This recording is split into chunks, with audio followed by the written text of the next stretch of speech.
ராயபுரம் தொகுதியை பொறுத்தவரையில் மகத்தான வெற்றி. இரட்டை இலை அனைத்து இந்திய அண்ணா திராவிட முன்னேற்ற கழகம் நான் வெற்றி பெறுவேன் என்று உறுதியாயிடுச்சு. எனவே இப்போ அந்த பித்து பிடிச்சி அவர்கள் பார்த்தீங்கன்னா போராட்டங்கள்ல ஆதரவு இல்லை. நீங்க பாருங்க இந்த எழுச்சி எப்படி இருக்கு பாருங்க. அந்த அளவுக்கு இன்னைக்கு ஒவ்வொரு நாளும் பார்த்தீங்கன்னா நாள் ஆக பார்த்தீங்கன்னா 3000-4000 பேர் அவங்களா திரண்டு வராங்க, பொதுமக்களா திரண்டு வராங்க. அந்த அளவுக்கு ஒரு வெறுப்பு இந்த தொகுதியில திமுக மேல. இது அவங்களுக்கு தெரிஞ்சு போச்சு இன்டெலிஜென்ஸ் மூலமாகவும். ஏன்னா கவர்மெண்ட் வச்சிருக்காங்க. இப்போது காபந்து சர்க்கார் தான், இந்த சர்க்கார் கிடையாது, காபந்து சர்க்கார். அதுக்கு அப்படி இருந்தா கூட மறைமுகமா அந்த இன்டெலிஜென்ஸ் கொஞ்சம் அவங்களுக்கு சப்போர்ட் பண்ணும். இந்த மாதிரி இந்த தொகுதியில மகத்தான வெற்றி அதிமுக பெறும், ஜெயக்குமார் வெற்றி பெறுவாரு. இதை என்ன பண்ணலான்ட்டு அதுக்கு இந்த மாதிரி ஃபேக் நியூஸ் முதல் கடை என்ன பண்ணுவாங்க, இந்த இதுல பேர்னா வேட்பு மனுவை பொறுத்தவரையில் ராயப்பேட்டால இருந்து ஒருத்தரை, திருவள்ளிக்கேணில இருந்து ஒருத்தரை எடுத்து பிடிச்சி என் பேர்லயே டி ஜெயக்குமார்னு, இன்னொரு பேர் ஏ ஜெயக்குமார். எப்படிப்பட்ட ஒரு கீழ்த்தரமான ஒரு புத்தி பாருங்க. அது மக்கள்லாம் அவ்வளோன்னா விழிப்புணர்வு இல்லாமல் இருக்காங்க. இன்னைக்கு சிம்பிள் இருக்கு, என்னுடைய அழகான முகம் இருக்கு, இது பார்த்த உடனே தெரிஞ்சிடும் பளிச்சுன்னு. கூட எனக்கு பெரிய ப்ளஸ் பாயிண்ட் அது.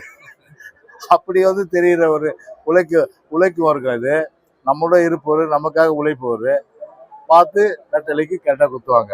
முட்டாள்கள் அது ஒரு 2 பேரை போட்டாங்க. சரி போட்டாங்க, கீழ்த்தரமான அந்த எண்ணத்தை காட்டுது, தோல்வி பேத்தை காட்டுது. சரி இப்போ என்ன பண்ணிருக்காங்க பார்த்தா இந்த மாதிரி ஒரு ஃபேக் நியூஸ் என்னன்னா, இஸ்லாமியர்கள் வாக்கு இல்லாமலேயே ராயபுரம் தொகுதியில் வெற்றி பெறுவேன் என ஜெயக்குமார் பேச்சான். இது யாரு? இந்த நியூஸ் தமிழ். தயவுசெய்து இந்த நியூஸ் தமிழை கேட்குறேன். இது சம்மந்தப்பட்ட யார் இதை வெளியிட்டதோ அவங்க மேல கடுமையான நடவடிக்கை நியூஸ் தமிழ் எடுக்கணும், சட்ட நடவடிக்கை. இது எடுக்கணும் தான் நான் இந்த நேரத்தில் கேட்டுக்கிறேன். எடுக்கிறது ஒரு பக்கம் இருக்கட்டும், இஸ்லாமியோட உறவுன்றது எனக்கு 5 வருஷம் கிடையாது.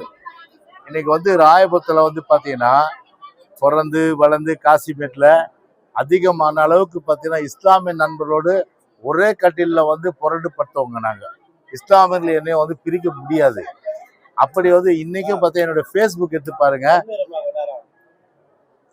இங்க நிக்கிற திமுக கேண்டிடேட்டு ஃபேஸ்புக் எடுத்து பாருங்க, இன்ஸ்டாகிராம் எடுத்து பாருங்க. சுபேர் எவ்வளவு இஸ்லாமியர் கல்யாணத்துக்கு போயிருப்பார், நான் எவ்வளவு இஸ்லாமியர் கல்யாணத்துக்கு போயிருப்பேன். அதை நான் சேலஞ்ச் பண்றேன். அவர் இஸ்லாமிய சமுதாயம் சார்ந்தவர். அவர் எத்தனை இஸ்லாமியர் கல்யாணத்துக்கு போயிருப்பாரு. நான் ஏழை எளிய மக்கள், நடுத்தர மக்கள், எல்லா தரப்பட்ட மக்களோட இஸ்லாமிய கல்யாணத்துக்கு நான் போயிருக்கேன். நான் சேலஞ்ச் பண்ணி சொல்றேன். உங்களோட அதிகமான அளவுக்கு நல்லது கெட்டது கலந்து நான் வேண்டிதான். நான் தொகுதியை பத்தி தெரிஞ்ச மாஸ்டர் டிகிரி படிச்சவன். இப்பதான் வராரு அவரு எல்கேஜி படிக்கிறதுக்கு. எங்க தொகுதி பத்தி தெரிஞ்சுக்கிறது. எல்கேஜிக்கும் மாஸ்டர் டிகிரிக்கும் வித்தியாசம் இல்லை. ஒன்று மட்டும் சொன்னேன், என்னையும் சரி இஸ்லாமிய மக்களையும் எந்த சக்தியாலும் பிரிக்க முடியாது. எனவே ஒரு சிறுபிள்ளைத்தனமான ஒரு எல்லாமே ஒரு நகைப்புக்குரிய ஒரு சிரிப்புக்குரிய விஷயமா தான் நிச்சயமா பார்க்க முடியாது. இதுவெல்லாம் அவருடைய தோல்வி பயத்துல இது போன்ற ஒரு ஃபேக் நியூஸுங்களை அவங்க இப்போ ஒரு வெளியிட்டு இருக்காங்க. அது நியூஸ் தமிழ். அடுத்தது உங்க டிவிலாம் கூட வரன்னு நினைக்கிறேன். எல்லாம் பார்த்தா ஒரு நோட்டீஸ் அனுப்புங்க. இந்த மாதிரி ஒரு கீழ்த்தரமான புத்தி கிடையாது. ஏன்னா நேரடியாக எதிர்க்கணும் இல்லையா? அந்த நேரடி எதிர்க்க ஒரு வக்கீல்லாத, ஒரு கோழைத்தனமான, ஒரு பிற்போக்குத்தனமான ஒரு என்ன சொல்றதுன்னா ஒரு இந்த மாதிரியான ஒரு விஷயத்த பண்ணும்போது அவர்களை விட பார்த்தா ஒரு மிக மிக ஒரு கோலை நிச்சயமா இருக்க முடியாது. நேரடியா வாங்க, அதை வர்றதுக்கு வக்கில்ல. ஆனா இது போன்ற ஒரு பின்புற வாசல் வழியா அது மாதிரி ஃபேக் நியூஸ்லாம் கொடுத்தா எந்த ஒரு மக்களும் சரி, அது இந்துவாக இருந்தாலும் கிறிஸ்தவராக இருந்தாலும் சரி. நான் பாரு இப்போ நாமினேஷன் பண்ண மட்டும் இல்லை, ஆரம்ப காலத்துலேருந்து எத்தனை சர்ச்சஸ் போயிருக்கேன், ஃபேஸ்புக் எடுத்து பாருங்க. எத்தனை இஸ்லாமிய ஃபங்க்ஷன் போயிருக்கேன், எத்தனை இந்து கோயில் ஃபங்க்ஷன் போயிருக்கேன், அதெல்லாம் எடுத்து பாருங்க. நீங்க மதத்தை சார்ந்தவர் இல்லாம மதத்துக்கு அப்பாற்பட்டு இருக்கணும், அதுதான். ஆனா இதே இப்ப என்ன, திமுக கேண்டிடேட் ஒரு இந்து கோயில் போறாரு, ஒரு பொட்டு வைக்கிறாங்க. அது அழிக்க வேண்டிய அவசியம் என்ன இருக்கு? சரிதானே?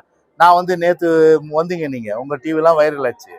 ஒரு பாங்கு ஊதுறாங்க, நம்முடைய இது அல்லாஹ்வுடைய அந்த திருவருள் நமக்கு கிடைக்குது அப்படி இருந்துச்சு. எவ்வளவு சந்தோஷமா நானும் 2 நிமிஷம் பிரச்சாரத்தை நிறுத்திட்டேன், மைக்கெல்லாம் கீழே இறக்கிட்டேன், பேச்சை நிறுத்திட்டேன். எல்லாம் நான் மதிப்பு கொடுக்குறேன்ல. அது மாதிரி எல்லா மதத்தையும் மதிக்கின்ற அந்த மாண்பு வேணும். அந்த மாண்பு இல்லாமல் ஒரு கோயிலுக்கு போயிட்டு வந்து ஒரு டிவியில் நான் பார்த்தேன். அதை வந்து எப்படின்னா அந்த பொட்டை உண்மையிலேயே வந்து ஒரு இது வச்சு அழைக்கிற மாதிரி, எது கையில் கூட அழைச்சா பரவாயில்ல, அப்படியே ரப்பரை வச்சு அதை இது ஒரு ப்ரஷ்ஷை வச்சு இன்னும் கேட்டால் வந்து ஒரு சகப்பு பெயிண்ட் அடிச்சுடுவார் போல இருக்கு. அந்த லெவலுக்கு ஸ்க்ரப் பண்ணி அழிச்சார். அது எதுக்கு இதெல்லாம் சொல்றேன்னா, மதத்தை தாண்டி ஒரு முக்கியமா மனுஷனுக்கு இருக்க வேண்டியது மனிதநேயம். அதான் உண்மையிலேயே வந்து போற்றத்தக்கது. செய்திகளை உடனுக்குடன் தெரிந்து கொள்ள கீழ்கண்ட கேபிள் மற்றும் டிடிஹெச் நெட்வொர்க்குகளில் எம் நாடு செய்தி தொலைக்காட்சியை காணுங்கள். பாதகம் செய்பவரை கண்டால் நாம் பயம் கொள்ளலாகாது பாப்பா. மோதி மிதித்து விடு பாப்பா, அவர் முகத்தில் உமிழ்ந்து விடு பாப்பா. அண்மை செய்திகளை உடனுக்குடன் தெரிந்து கொள்ள இணைந்திருங்கள் எம் நாடு தொலைக்காட்சியுடன்.